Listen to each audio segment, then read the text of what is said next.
Hey, it's Michael Waltrip, another week of Waltrip Unfiltered. I'm coming to you from my living room in Cornelius, North Carolina. Great opportunity today to talk to my buddy, a great spotter, and obviously a great iRacer, Josh Williams. He's made the headlines. It's been a big part of the news this week, Josh. First of all, congratulations on your huge win. And secondly, how's life that victory? Thank you very much. It's been really busy. I made a joke the other day. It's almost more busier for me winning this than winning a normal race. So just been really busy doing a lot of radio and now some TV stuff. So it's cool. It's been a really good deal for iRacing. They got a lot of publicity from it. We're getting all those drivers together. So something fun we could bring to the fans while we were home for a little while. Well, here's what I will tell you. Your story is very interesting, and it's very complex. I wanted to congratulating you on that big win. I want to eventually dig in. You became such a great iRacer, but right now, I think I want to go back in time, back when you were a baby, growing up in Martinsville, Virginia. Tell people, Yeah. tell people about how you got interested in NASCAR from the beginning. So I started out before I was even born. My grandfather was the general manager of Martinsville Speedway. So he did that for 24 years. So he did it probably 10 or 12 years before I was even born. He was doing that. And that introduced my father to racing. So my dad was always hanging around the racetracks, seeing whatever he could see. And he was a big David Pearson and Dale Earnhardt fan. So he ended up meeting Dale Earnhardt at a test session in Martinsville, just being the race fan, trying to get an autograph. So he met Dale that way, and they became good friends. And he ended up working for Dale. He started when I was 6 months old. So my whole life has been involved in being around racing or in racing. And what was your awesome guy? My souvenirs back in the 90s. He was a part of the world that just blew up around NASCAR with the die-cast T-shirt. I know you lived that.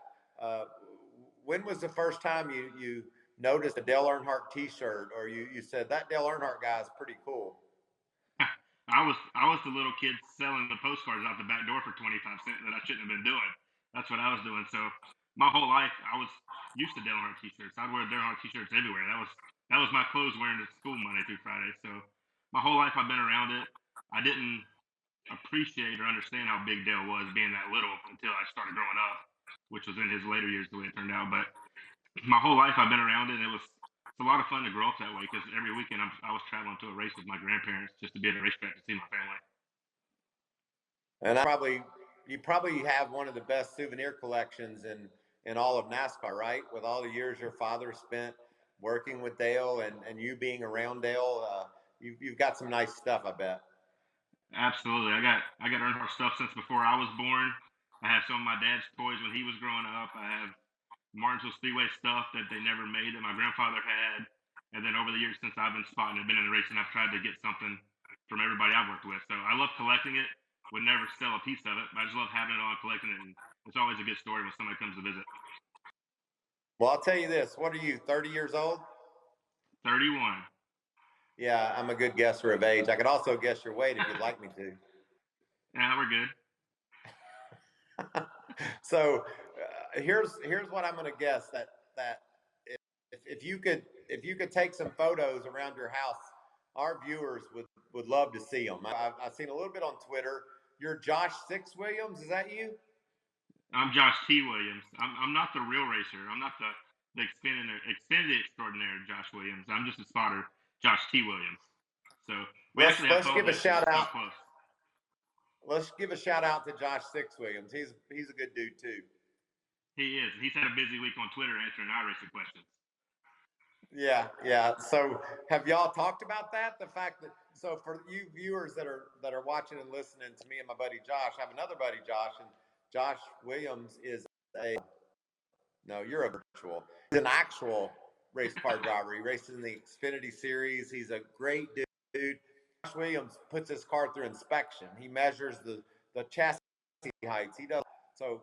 But you come to great fame and awesome acknowledgement about your talent on iRacing. I don't want to get into all that yet. I wanted to ask you what this week's been like for you, for probably you and the other Josh Williams. It's been crazy for me, especially. I was actually talking to Kevin Hamlin about Twitter yesterday. I had 323,000 impressions on Twitter in 24 hours, and I gained 1,300 followers. So that's pretty big numbers for me sitting at home, which is pretty crazy. But for the other Josh Williams, people get our Twitter accounts mixed up all the time. So he gets all kinds of tweets telling him congrats and stuff. He texted me yesterday. He said, "I really like when you do something good," and I said, "Yeah, I like when you do something good too." So we have fun Well, with it. We play along with it a lot. yeah, you should, because you're both great dudes, and obviously, we've talked a little bit about you growing up, and then the great success you've had iRacing. I want to go back to growing up a bit. The the most obvious or the path I thought you would have been to get into racing, but you actually went in a different direction. How did you become such a accomplished golfer? And when did you decide that you were going to go golfing instead of go racing? I in high school we moved into the house that my parents lived in, and my neighbor was my age and he played golf. So that was our way of bonding, was just to go play golf when we weren't in school, and I got pretty decent at it. So I played golf all through high school and actually turned professional out of high school. And then I tried to do that for 4 or 5 years on the mini tours and had some success, but it's a hard way to make a living playing those mini tours. And I obviously knew a lot of racers and stuff. It became a time that I was friends with Scott Speed, and I was still trying to golf and kind of struggling with it. And he was running some of the smaller stuff in Cup, and he asked me if I'd be interested in coming to spot for him and basically go play golf on Saturdays and give him some lessons. So then there was a couple years there that I was spotting to pay for golf, and then traveling with him trying to spot and play golf at the same time. And it got to be the point I was spending all this money I was making spotting trying to play golf. So it turned into a full-time spotting job kind of because of golf. So it's a pretty cool story there. Yeah, definitely. And how close? I think this is a very interesting story. I've been fortunate enough to play golf with you, and obviously you're a par shooter at worst, and generally better than that. How close do you think you were? Like, how did you need? What needed to happen before you could become a professional golfer? I need to be more mature at the time, honestly. I play better now sometimes than I did then, and it's just being older and more mature. I kind of rushed it because I had talent, not understanding what it took to do it. I thought just talent would get me wherever I needed, and I kind of used up some good years there trying to just do it off the talent, not understanding how much work went into it. So just the timing of it was bad for me. I tried to rush into it after high school instead of taking my time and doing it the right way. But I still love it, and we all play as much as we can. So you decided that go down this road of helping Scott with his golf game and taking Yeah. advantage of an opportunity for him. Um, when did you start to think, well, I guess I can make a living being a spotter? I'm not sure. Well, even with Scott, I didn't know because you're spotting for your buddy, so you don't really. Your buddy's going to take care of you, so you don't know how good you are until you venture off to do somebody else. And unfortunately, Scott ended up losing his Cup ride there in 2013, and I went and spotted for Michael McDowell for about a half a year, and that went pretty well. And actually got a call from AJ Allmendinger to spot for him. So at the time, that was a big step for me, like kind of going out on a limb, just spotting off of your talent, not somebody you know. So then I started doing AJ through 2014, and I switched over. We got some phone calls from Penske and started spotting for Ryan Blaney at the end of or beginning of 2015. Okay, this is an interesting story. You know me a little bit, and I've with my relationships over the years with spotters.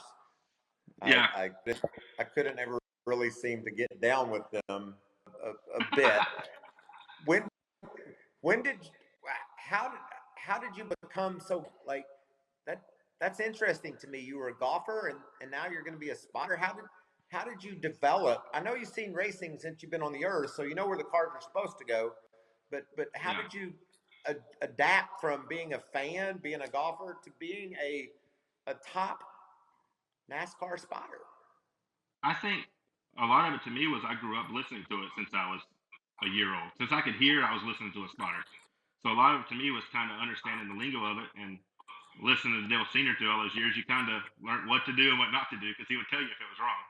So it was cool to me. Like I learned a little bit how to do it.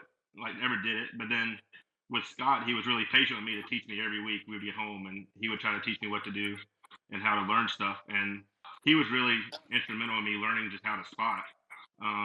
So that was a big learning curve, like actually talking and doing it. And then I think, to me, playing golf all those years helped me to be a calm voice and say cool under pressure, but helped me just to kind of be calm and in the moment as a spotter, because you need that in your ear. You know, as a driver, you don't want somebody up there screaming. Right on. And so you went from Scott to McDowell and then on down the road. I mean, I'm sure adapting to different drivers' personalities is a key to being a great spotter. Understanding that guy, what he wants, and then how he's going to react. Even though he calls you an asshole, he doesn't really like all those are part of being a good spotter. As to Yeah, it is, and you learn people over the years, and I think that's something that me and Ryan have learned over the years. A lot of times, he can get excited in the car, kind of intense, but then as soon as it's over, he's like, "Oh, I'm sorry, man. Like, I was just in the moment," and you shake it off. You understand. Some people need that. Some people need to like vent and let it go and kind of reset, and some people are always calm and take it on the chin and kind of go through the motion in there and don't get that intense on the radio. They don't push it all the time. So to me, it's just learning the guy you're with. It's fun. I like being held accountable. Like if I mess up, I want somebody to tell me I messed up. I want to get better. I don't want to just be running the mill. I want to always improve. So that's one thing I love with Ryan. If he needs something different, he's going to tell me. If he's upset, he's going to tell me, and we're going to talk it out, and we're going to be cool adults after the fact. do you think that a spotter is kind of a driver's punching bag? Like he's not going to cuss out his crew chief. They got stuff they've got to work out. But do you think a spotter sometimes gets the brunt of all the emotion, or does Ryan take it out on the other drivers that he's mad at? I think I get it sometimes when he's mad at other drivers, but I think to me it's like being in a relationship. And if somebody's always in your ear talking all the time, you're eventually going to tell them to shut up. Just the way it is. Like no matter who you are, you're going to get upset. So when you're up there trying to do your job, he can't turn you off. So he's got to listen to you talk, and eventually he's going to be like, just be quiet, leave me alone. So I don't. It's not a personal thing. You kind of take it on the chin and move on. But we get along with it. It's fine. It's just in the moment. Now, obviously, you've had some big moments as a spotter, winning races with different drivers, and Ryan specifically. What I know this is a very emotional subject, but what has been your greatest moment on the spotter stand? When did you think, "Holy crap! I just gave that guy everything he needed, and we won this race"? What's been your most your proudest moment as a spotter? I would say my proudest moment is probably a race we lost, and that's weird to say that, but in 2018 we led 140 laps or something like that at the Daytona 500, and that entire race was probably the most intense I've ever spotted. And just keeping him up front that whole day. Obviously, we didn't win it. We finished 7th or 8th that year, but just how much work goes into those races to control them and be up front. It's a lot of effort and a lot of work, and I feel like 99% of that race, every single thing I said was right. And that's one of those moments you kind of take with you. But obviously, we won Talladega last year in the playoff race when we needed to. That was a huge moment. And that was probably the biggest win. But the same moment, like we could have done things better in that race. And you've been there. Like you win races sometimes that weren't really your best race, and you lose races that you feel like you did everything right. So that's to me, it's kind of how I see it. That Daytona race probably meant a lot to my career, where winning last year was a huge win, but there was things we took away from that to be better this year. That's awesome. Let me show you something. I'm going to try to show the fans watching what it's like for you. I get up on the spotter stand thanks to Fox NASCAR. They let me come up and see you guys, and I went up and saw Derek Nealon last weekend in Phoenix when Reddick was doing such a great job, you know, and there was a caution, and I wanted to talk to Derek, and he's like, no, I don't want the team to think I'm not focused. So you can talk about me, but don't talk to me. But even at Phoenix, this is what you guys look like on the spotter stand. To me, it's amazing. You've got binoculars, and you got your finger on the button, and I can only Phoenix is a mile, Daytona is 2.5 miles. Can you try to tell people at home what your process is like, how you're able to watch so closely, predict what other drivers are going to do, and help your guy do what he needs to do? It's extremely hard, especially when you get somewhere like Daytona and you're tunnel vision through binoculars for 3.5 hours. You use them so much you don't even realize you're holding them till the race is over. Like your arms are up holding them the whole time, and you don't realize how much you're so zoned into the race that you don't even realize you're using them sometimes. So it's difficult. The new package we ran the last year and a half has been a lot more difficult, but it's awesome for spotters because you feel like you can manipulate the cars a little better and kind of get your guys in the right spot to hold people off more than you could in years past. So to me, I love that challenge. Like that's the most fun as a spotter, is a place that you can make a difference, which is why Daytona and Talladega is my favorite places to go to. Well, they're the most intense for sure. And the fact that you want to Absolutely. raise your game and go to those tracks, say, bring it on. That tells me Yeah, that's a winner's mentality. That's a guy that just says, it's going to be hard, but that's what I want. absolutely. You want to be in there and you want to make a difference, and that's the few places that you go to that you're like, all right, this is my time to shine. Like a lot of what we do as spotters gets looked at in those 4 races that we go to. So you want to make the most of them, and I feel like me and Ryan as a group, our whole team as a group, is probably the guys to beat at Penske. Like if you can beat Penske cars, you're gonna have a good day. Well, that brings me to the emotional part. And if you could just walk us through it, I don't want you to go crazy or nothing, but walk us through the last couple of laps in the 2020 Daytona 500. Obviously, very, very difficult circumstances when the race, but you had your guy right there again. And I don't want to say you had your guy there because your guy had himself there, but Absolutely. you were his partner. What was the last couple of laps like? Because we obviously have been focusing on Ryan um, Ryan Newman, and rightfully so, and his recovery and the great story that Ryan's fine and Ryan's going to race again. Um, but there was so much that went into that finish. Denny Hamlin manipulating the air, doing what he was doing. What was it like for you? It was intense. Another one of those moments. I feel like that race was intense all the way through, and there was a few times we made some mistakes and kind of shuffled our way back and worked back to the front. I feel like both the green white checkers we did everything right. I mean, coming off of turn 4, we were the perfect position backed up to Denny to get a big push, and just kind of got a little loose and kind of got us behind Newman. And Ryan Blaney actually just tried to help him, tried to line up and just push him to the line because we weren't going to win racing like that. So I think he just tried to help him, and unfortunate circumstances kind of got Newman turned around there. But it's really intense, and like looking back on it, you feel like you did everything right, and you lose by 3 feet. But that's plate racing. Sometimes you can do everything right and it just doesn't work out in the moment. And the way everything kind of played out there at the end, it's unfortunate, but it was like a perfect scenario for Denny to be able to side draft us when Newman got turned, and all the momentum that Denny had just was a perfect scenario for him to get us at the line there. But looking back on it, I feel like we did everything we could to put ourselves in position to win that race. So that's all you can do as a spotter and a driver, really. Well, and let's talk about that spotter driver relationship. Brian obviously was very upset when he saw what all happened, what all went on. How do you talk him through that? And then do you guys go back and look at what you did right in that race to say we really couldn't have changed anything? It's just one guy, and I believe this, Josh. Denny Hamlin overachieved on that last lap, and times do special things, and that might have been a case of that. Yeah, we always go back and look at it. Typically, we go on a Monday or Tuesday after the race, and we'll sit down and go through what we could have done better, what we did better, what we did good, what we should do better for the next time. And we always go through that. Daytona was a little bit of a different situation just because everything that happened and the emotions after that race, where everybody was just kind of supportive of everybody. It wasn't about our job at the time. It was about our brother being safe. Like our jobs didn't matter at that point. It was somebody's livelihood to be in a good situation, and that all played out better. So in that situation, we actually even hadn't really talked about what we could have done better at Daytona. But I agree with you. Like Denny's our buddy. He overachieved on the last lap. We'll give him that. Yeah, But he earns it. He's really good at plate racing. He's one of the guys that you beat him too, you're going to be there at the end. right on.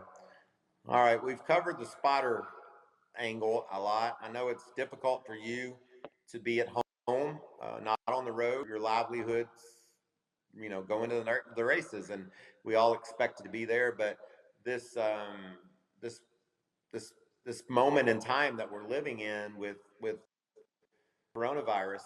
I mean, we just have to be smart and be responsible. And I think NASCAR's done a nice job of saying we'll be back as soon as we can, but as soon as we can looks like could be May. And until then, social distancing. Make sure you take care of each other. Wash your hands. If you're sick, stay home. I get all that, and I'm living that. In fact, that's where I'm at right now at RU as we do our Fox NASCAR podcast. How difficult is it for you, and what are you doing to pass time? Or are you getting to?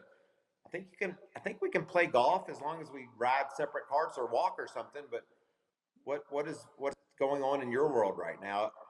And I'm getting to my point in a minute, which is iRacing.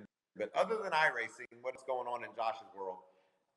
Well, luckily, when me and you play golf, we're not really close to each other, so we don't really get too close when we're playing. But for me, that's just mean, Josh. I know exactly what you mean. You're 300. I'm bottled up over here. Yeah, right.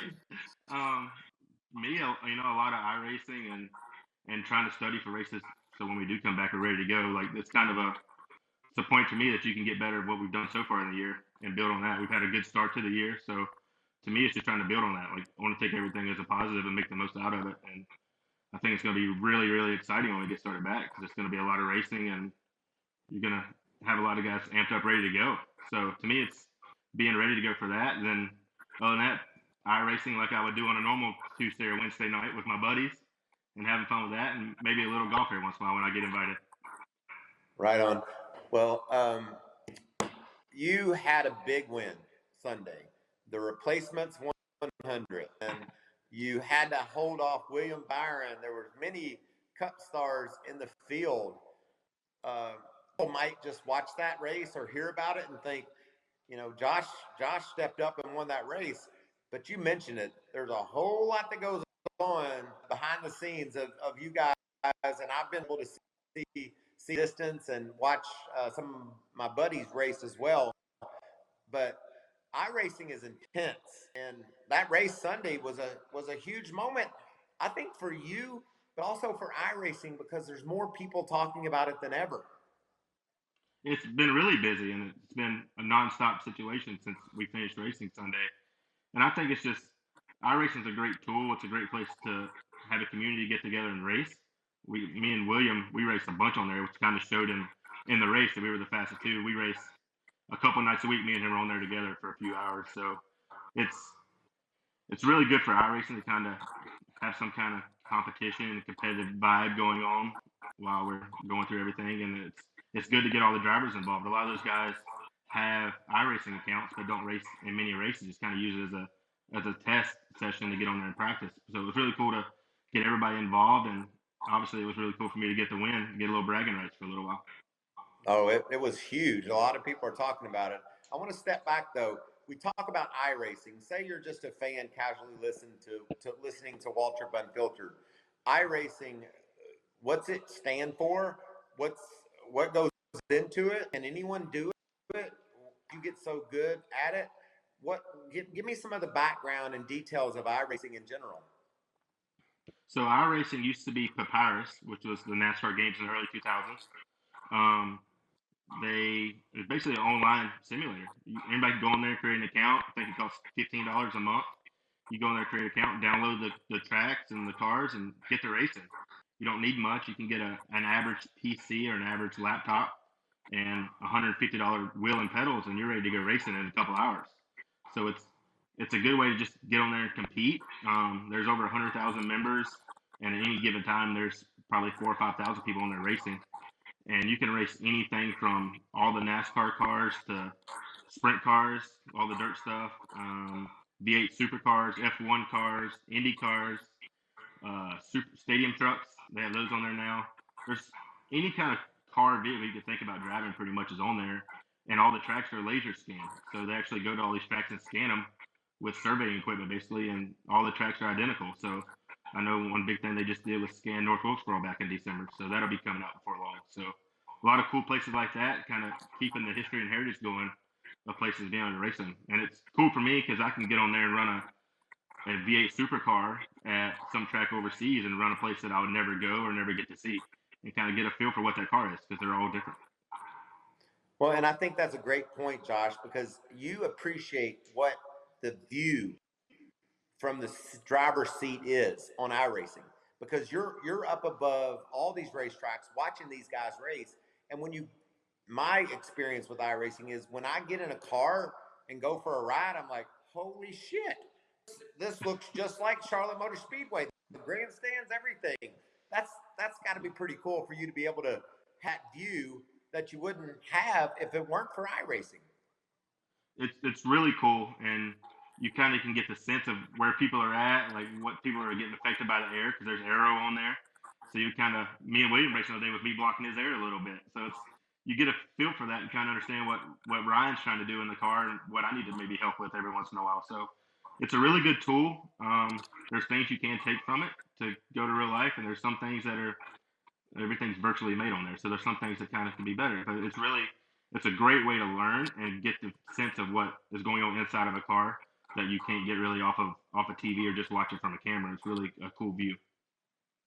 Well, and it make, like, if I'm Ryan, I'm glad Josh has beat William Byron and all the other comers in the replacement 100, because that means you understand, you see, you feel, you got a good grasp of what it takes to win against the best.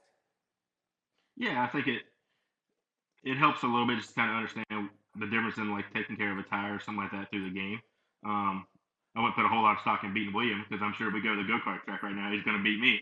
So I wouldn't put a whole lot of stock in beating those guys, but it's a good way to be competitive and try to find an edge over them that way. Yeah, I love it. You talked about rigs, just maybe a steering wheel and some pedals, but other drivers have full-blown cars that, cages that they get in. Do you feel like that gives them an advantage, or is it okay just to have?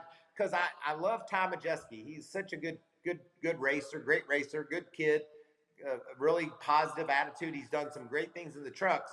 He put a picture on Twitter the other day of his rig, and it was as simple as you could get. Does it matter what you have to be able to win? I don't think it matters much. I mean, you look at Ty; he's the best on there ranking wise, and he's got one of the probably the cheapest setups and rigs you can do. So I don't think it doesn't matter much. I mean, you get a wheel with a little bit of force feedback in it, so you can kind of feel the bumps, and you're ready to go. So it's all personal preference. How cool do you want it to look? Really, it's an ego thing. You want a nice looking rig, or you want a wheel clamped to your desk in your office. So I have a nice rig. It's a little bit nicer than Ty's, but he's also better than all of those. So it don't matter. It's personal preference and what level you can get in to afford to do it. What was Ty on Sunday? Ty could not race. He had to do something else on Sunday, so he wasn't around. I saw Dale Jr. was in it though, right? Dale Jr. was in it. I think he finished 7th or 8th. So he actually built a rig like mine not too long ago. So he's just now getting back into it a little bit more. He runs a lot of street stocks and dirt cars and stuff like that. He's getting into all that. So he's getting better. He's getting back into it and back in the swing of things. Another driver that was, no, not driver. Another guy that was in it was Tim Duggar. Country Music had him on my podcast last week. I love Duggar. I think he finished 22nd. Let me ask you this question, Josh. If I were to get in, never much iRacing experience, could I beat Duggar at least? I would say give yourself about 30 minutes. You could beat Duggar. Yeah, 30 minutes you could get him. It would take you probably 5 minutes to make a lap, but then after that you'd be good. Okay. And how would you compare iRacing to karaoke singing? If you're a great iRacer, does that make you a good karaoke singer or no? No. It kind of goes with dancing. It's because you think you can do it, you can't do it. No, it takes a lot of practice. Yeah, you ought to do Dancing with the Stars. If you ever thought you were a crappy dancer, then you would know in a hurry. Am I an iRacing star now? That's the only way I'm going to get on there is being a big time replacement winner. Well, let's talk about moving forward. I know there's a lot of rumblings around the NASCAR world about possibly a big race on Sunday with some of the Cup guys, current race that are going to be in it. I'm sure a lot that were in the race last weekend. What can you tell us so far from what you've heard is going to happen Sunday? Are they going to race? I haven't heard much of it other than they're trying to get a bunch of drivers to be in one place at one time to be in a race. So I don't know much about names and who is going to be in it, but I have heard some rumblings of a lot of drivers getting invited to try to get on a rig somewhere. So mine may or may not already be rented out for Sunday for somebody to get on it. So are you not going to be on it? No, that's only going to be drivers. So I think they're trying to get all the Cup guys, maybe some Xfinity guys and truck guys, but only drivers. So are you? Yeah. You have to share it now. Do what? I said, do you have information you're not sharing right now? No, I wish I had more. That was it. I have not been invited yet. If I'm on it, I haven't been invited. I don't think they want me to win. Yeah. They need some big name to win. No, you don't. Like that was an awesome story you winning last weekend, but I'm hearing that there's going to be a big iRace on Sunday, and tell our listeners, viewers, how cool that will be for an iRacer to see these NASCAR stars go head to head against one another, and maybe a bigger audience, more people watching than ever before, perhaps on TV, who knows, podcast, and how big is that for iRacing? I think it's great for all the Irish community just to relate to it. When you can get on there and run tracks that you see your other guys running, and you might pick up on something that one of those drivers do on that track that you haven't tried, and you want to get in there and try it. So you can watch them on TV on a real racetrack anytime, but you can't just go to the real Atlanta and make laps and run what somebody's doing. So it's cool to get on that game and you kind of see what line somebody's running and try it. I've actually had 4 or 5 DMs on Twitter, people asking me what I was doing in Atlanta to save my tires. So it's quite funny that happened. One of them was, before we raced Saturday or Sunday, Dale Jr. texted me on Wednesday, asking me how I was saving my tires because we raced a race in Atlanta. So everybody's looking for a tip on there. But it's really great for the community. It's great for iRacing because a lot of people that don't have a computer or don't get to see that kind of digital part of it don't get to see iRacing that much. So it's a cool way for people that can't travel to all the races to kind of get involved and be able to turn laps and run laps at some of these virtual racetracks and watch all their heroes race on maybe this Sunday on TV. So how cool was it for your friend, a guy you watched grow up, Dale Jr., to call you and ask you for advice about driving? That had to be pretty special. It was. I'm sure he's got a lot more tips than I had there, but me and him, so we raced a race on Wednesday. It was just a regular iRacing race in the A6 series that anybody could get in. Me and him got in there, and we started 20th and 23rd. We started way in the back, and the race went green. It was like a 50-lap race, and I think I finished 5th, and he was like 7th, and he followed me up through there the whole time. So he texted me like, "What are you doing for your tires, man? How are you taking care of your tires?" And all this stuff. So it was pretty cool. I run a lot on there, so I kind of know the nuances of those cars and kind of how the tracks react. So he was trying to do that, and I actually noticed Sunday I watched some of the rewind of it, and he was trying to do it too there. So he's learning. Yeah, right on. How many hours do you spend a week? Because to me, it's not goofing off. It's honing your craft as a spotter. Who knows what's ahead for you on iRacing if it's some more races. And I have 2 questions. How much time do you spend on iRacing a week? And B, what did he pay? Did you get any money? So my time I spent, a normal week, a normal Monday through Thursday, I probably spend 10 or 12 hours. I'd say probably 3 hours a night, 3 or 4 hours a night when I'm home and nothing's going on. So I spend quite a bit of time on there. Normally, I'm a late person, so normally 10 p.m. to 2 a.m. type guy. And then what did I win? I won a Hooters VIP card, free Hooters for a year. Ooh. Yeah, which I'll take you whenever that comes in the mail. And I then love Hooters. I do too. And then I won a jacket from a guy that does design work for actually some of the Fox people down in Charlotte. It was a custom bomber jacket. So I got figured for that, and that'll be here for a couple weeks. So right now, that's all we've won. But the Hooters deal that was a really good deal. I'm looking forward to that. That's the gift that'll keep giving. Oh, 365 days, they're going to get tired of me going.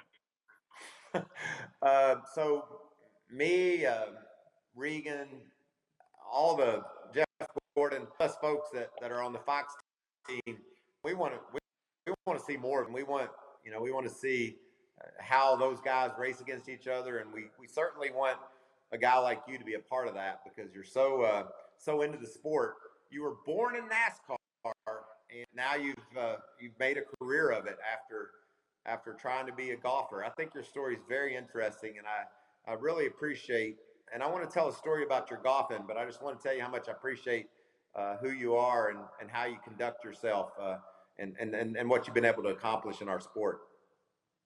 I appreciate that. My road's been curvy to get here, going through golf and a few other avenues trying to make it, but I'm really blessed to be in the sport that I was, born and raised in, basically. So I'm really lucky to do what I do. I love doing it. I love working with Ryan, and just really blessed to do everything we get to do. And when we're home for a little while, we get to do some iRacing every once in a while. So it's been a cool story, and it's been a lot of publicity from it, actually, more than I was expecting. But, just we're all blessed to be in NASCAR and do this for a living. Every one of us that have made careers out of it, and some that are still trying to make careers. So it's been a good ride so far. I love it. Appreciate it. I got a couple questions from some listeners. Do you mind if I pose those to you? Bring it on. All right. Bring it on. Kenny from Omaha wants to know, what is your favorite golfing memory? And I think that's a great question because we've talked about a lot of racing memories. What's your favorite golf? My favorite golfing memory is with a guy named Michael Waltrip. And I was hoping this was the answer.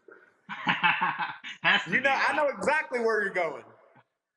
Bucket list trip. I guess it was 2 years ago now. After Sonoma, we stayed out there and went to Pebble Beach and played 72 holes of golf in 2 days. Well, day and a half. But that was awesome. We got to play Pebble Beach. We played Spyglass Hill. We played Spanish Bay. Got to be all there right there on 17 Mile Drive. That was a bucket list trip that if anybody ever gets to go, I would go back tomorrow if I could. I love that place. That was an awesome trip. But thanks to you, we got to go. But that was definitely bucket list. I've got to do a lot of stuff in golf and play with a lot of people, but that was top of the list right there. Well, tell people about 18 at Pebble and tell them what the caddy said. That was one of the things that I've experienced as a casual golfer, watching what you did on 18 at Pebble. Yeah, so 18 at Pebble, par 5 around the ocean there. I hit a driver down the middle and hit a 3-wood to about 20 feet. And walking up to the green, the caddy's like, I've only seen one other person hit it on this green in 2. And me and Michael were like, that's cool, whatever, ha. And then I made the putt for eagle to shoot even. And he's like, I've only seen one other person make eagle. So it was a cool story. We took a ton of pictures there. You did a little commentating walking up to the green before I made my eagle putt. I actually still have that video. So that was playing Pebble for the first time and maybe the only time, and making eagle was really, really cool. You might have more to that story. The caddy said he had seen a few people chip in for eagle, but never seen only one other people. And I think it was Rory, or it was a famous golfer. He said hit it on in 2 and made a putt, and you were the only other one. That makes you in pretty rarefied air. I'm telling you. I bet Rory hasn't won an iRacing race though, so I think I'm one up on it. That's right. There you go. All right, Susan from Ohio, and this is the last question. I know you got iRacing to do, but Susan from Ohio wants to know, and I think it's because she's from Ohio. She said Blaney is from a family of racers. How does your relationship? I'm paraphrasing. She basically wants to know, since you've been in racing your whole life, does that give you and Ryan a lot of things in common? I think it helps just to understand the day-to-day stuff he has to go through with racing. It's not always fun and games. It's not always hoop and all. There's a lot of business part that goes into it Monday through Thursday. So I think, to me, it helps to understand how much he is going through. And when we talk and we have a conversation, whatever, I value the time he has. It's not just for fun and dragging him out just to take away his time. I know what time is valuable to him. And I think that's from growing up in it. I understand how much goes into it, and any little bit of time you can get to do your work and stay focused together, not kind of goof off. So I think that's a big thing, is I don't bother him all the time. If I bother him, it's because we really need something. Right on. Well, Josh, I've really enjoyed chatting with you. Thanks for joining me on my podcast. Stay safe. stay smart. If you don't feel good, stay home. If you go outside, wash your hands. All the things that I've heard. I guess it's just important for me to think about my friends and make sure we're all doing the things we're supposed to do in order to help combat this virus and keep ourselves safe, so that when it's time to go racing again, we'll all be ready. And I wish you the best, and congratulations on your huge win. And I'm looking forward to see if you weasel your way or wedge your to this big race coming up on Sunday, if it definitely goes down. It would be cool. I think you know a lot of people involved in that, so maybe you can put in a good word for me. I'll definitely do that. I really appreciate you, buddy. Hey, thank you for everything. I enjoy it. We'll go tee it up sometime when we're allowed to. You're certainly, that's a great idea. I look forward to it. Yes, sir. Thank you. Man, that was a lot of fun. I love it. And when I was a kid, I raced matchbox cars on the floor, and then I raced stock cars, and then won some races. But now there's just out there. We can't go off to the track. We have to be socially responsible. We can watch iRacing, and one of the best iRacers probably in the country is Josh Williams, and getting to hear his stories and how he became a NASCAR and what all went into his world. I loved it. So I hope you enjoy. Hope you'll tell your friends about us. They can add us on their favorite podcast app, Waltrip Unfiltered. We're right there. They can look at the Fox Sports social media channels and check out clips of us, Instagram, Twitter. But I'm thankful. I got to start talking about NASCAR. So thanks for listening. Look forward to checking in next week for another great edition of Waltrip Unfiltered. Thank y'all. For more great NASCAR on Fox content, subscribe to our channel. It's somewhere right around here.